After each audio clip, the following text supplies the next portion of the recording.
mag-repair tayo ng printer ngayon. Ang problema, nagbe-blink yung dalawang ilaw. Ito po ay Epson L121. Ang nakalagay sa F1 status ay paper jam. Okay, fix this problem.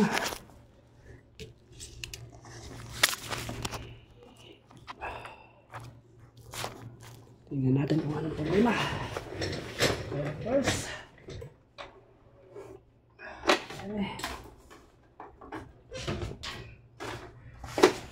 before this one,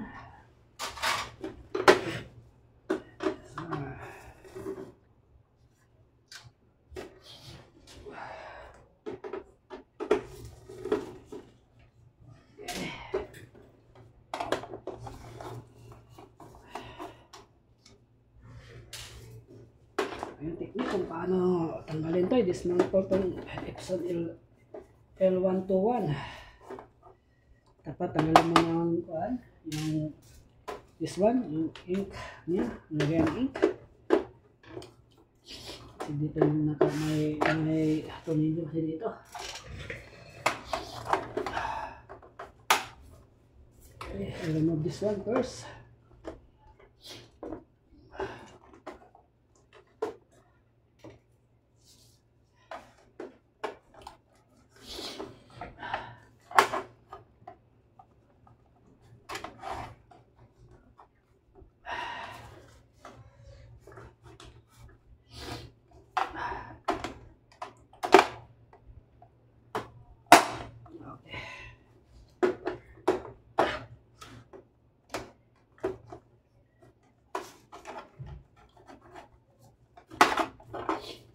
Okay.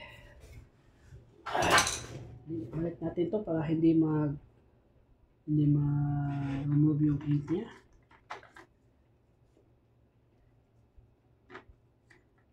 Okay, then may itong linya dito. Nasa bolt here. Okay.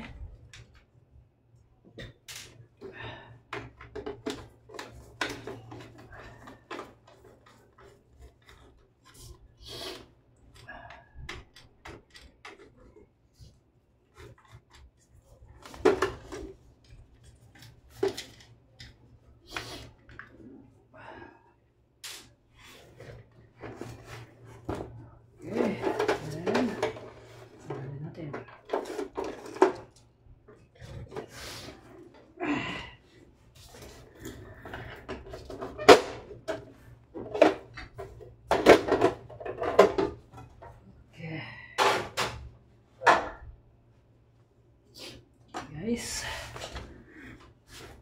ito yung problema nito. Ay may